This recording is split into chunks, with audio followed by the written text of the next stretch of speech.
Hello, and welcome back to Like Grandma Used to Make, the show where I guess it's a show, where we cook things that are family recipes, classic Southern recipes, and we connect back to our history and our past. I kind of struggled with what I wanted to make today, but I wanted something that was comforting. It's been storming all day. I wanted something just like nice to like help end our week. And I decided on macaroni and cheese. And there's a lot of ways to make macaroni and cheese, and everybody claims that their way is the best way. However, for me personally, and this is just my opinion, there are certain things that you have to have in macaroni and cheese, and there are certain things that should never be in macaroni and cheese. For example, if you're gonna make a macaroni and cheese, you've gotta have a roux. It has to start with a roux. Don't make a cheese sauce and pour it on top. That's not how it works. And you should never, ever have breadcrumbs on macaroni and cheese. That's just a note from me immediately. Don't want breadcrumbs. And there's just stuff like that. And your recipe may be your favorite, and that's totally fine. Your favorite recipe might not be mine, and my favorite recipe might not be yours. And that's what's so fun about cooking, is that everything can be so different and turn out so delicious. So without much further ado, let's get started. Okay, our first steps are gonna be to preheat our oven to 325, which I've already done. We're gonna bring a pot of water about 2/3 of the way full to a boil with salt. You wanna salt it pretty heavily. Like, if you think you've got too much, you probably don't. And once it comes to a rolling boil like this, we're gonna add our macaroni. We have about 4 cups, a whole package of elbow macaroni. And then we're just gonna give it a quick stir to get it going on the boil. And we are gonna let it cook for about 9 minutes. And we're gonna stir it every couple of minutes just to make sure it's not sticking to the bottom. Okay, our first step, my cat's playing with a box. I'm sorry if you can hear that. Our first step in this is going to be to melt about 6 tablespoons of butter in a pan over medium heat. I need to turn it down just a little bit so it doesn't brown. We're going to let this melt down.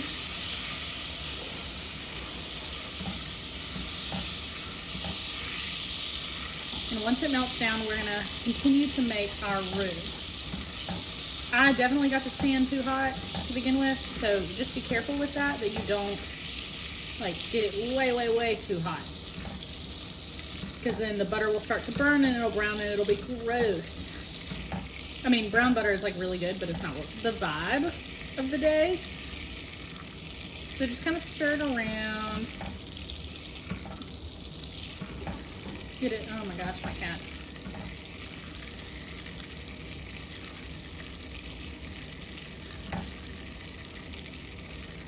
And this is again 6 tablespoons of butter. I use Kerrygold when I'm cooking because it's a little bit richer than some of the other brands of butter. Our next step is going to be to add in our flour. I have 6 tablespoons of flour that I'm just gonna pour in, and you're gonna wanna kind of quickly mix this because you don't want the flour to start to burn.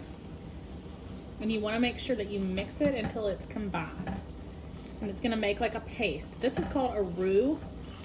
I don't know what that means. Please don't ask me. It's a French word.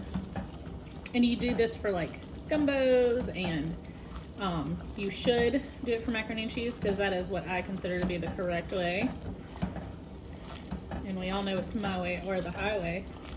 And I know that I generally don't measure, and I probably won't measure for most of the rest of this episode. But it's important for roux that you do measure, or get to the point where you don't need to measure anymore. Okay, that's combined. So now we're gonna season it. I have some salt, some white pepper,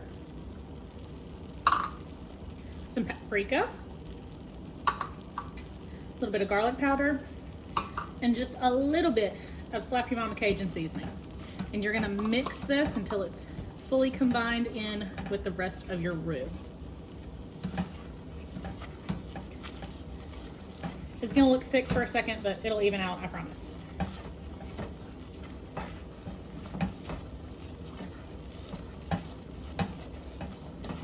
Yeah, see, it's starting to thicken up just a little bit from our seasoning.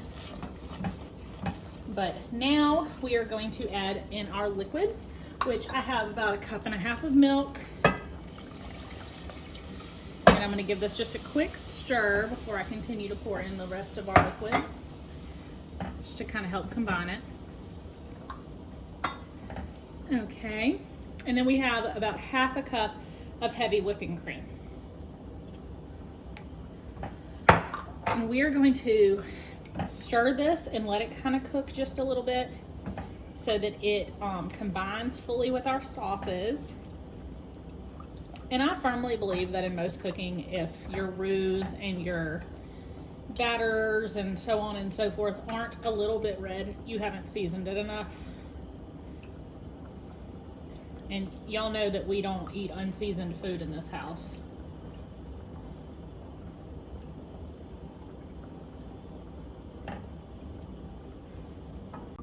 Okay, our next step is going to be to fold in our cheeses. And I let this cook just a little bit too long and it got lumpy again, so I'm going to kind of stir this out just a little bit, mush up the lumps. And this is totally fine. It'll be fine once we pour in the cheeses. You're going to do 1.5 cups of 2 different types of cheese. Totally up to you. There are a bunch of different types of cheese that you could use if you so desired, but I'm using Colby Jack and sharp cheddar. And we're just going to fold in this cheese.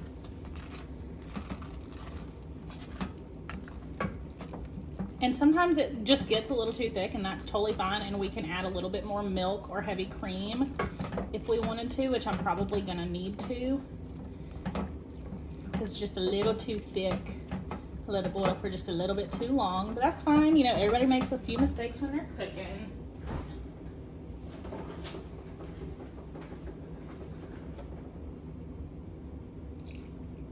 I'm gonna start with about that much milk.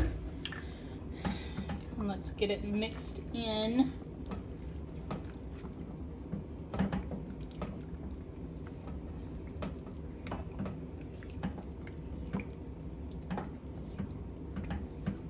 And you know, we might need a little bit more, and that's okay. You don't want it to be too thin. This is not like cheese from a can, but you do want it to be kind of smooth like this.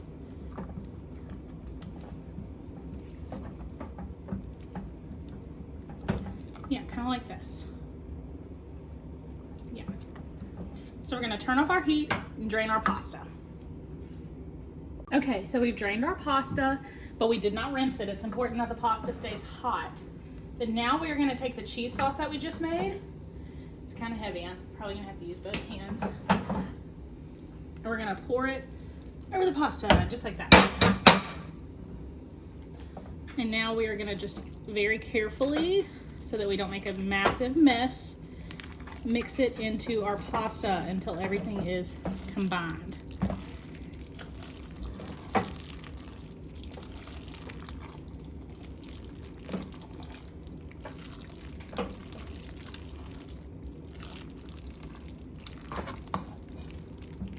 It doesn't have to be perfectly combined, but you want to make sure that a lot of the macaroni is fully coated.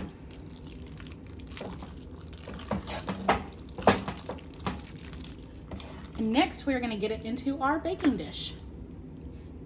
Okay, we have our baking dish ready to go. And we are going to very carefully, once again, pour this into our baking dish.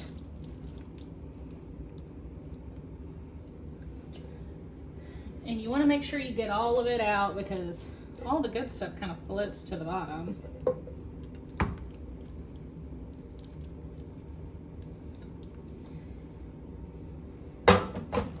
And we are going to smooth it out, make sure that it covers all 4 corners of the pan.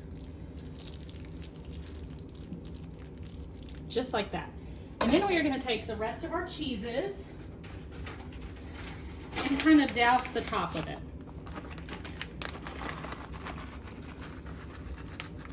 You're going to want to use a full 1/2 cup of each of these cheeses on top.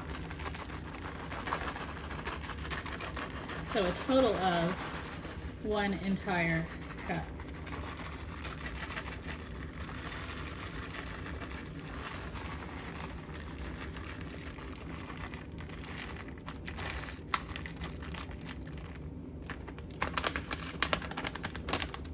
There's our sharp cheddar. And the rest is going to be our Colby Jack. And like I said, you could use any type of cheese that you want. I left my refrigerator door open. I'm sorry, I have severe ADHD. But you can use any type of cheese that you want. You can use nicer cheeses if you want to make this like a fancier dish, or you can use super simple cheeses like I did. It's totally up to you. You could use pepper jack if you wanted it to have a little bit more spice. But there we go. And we are going to bake this at 325 for about 25 to 30 minutes. Okay, we are finally done. We have our macaroni and cheese. There you go. It is piping hot, but I can't wait to taste it. It's hot. Hold on.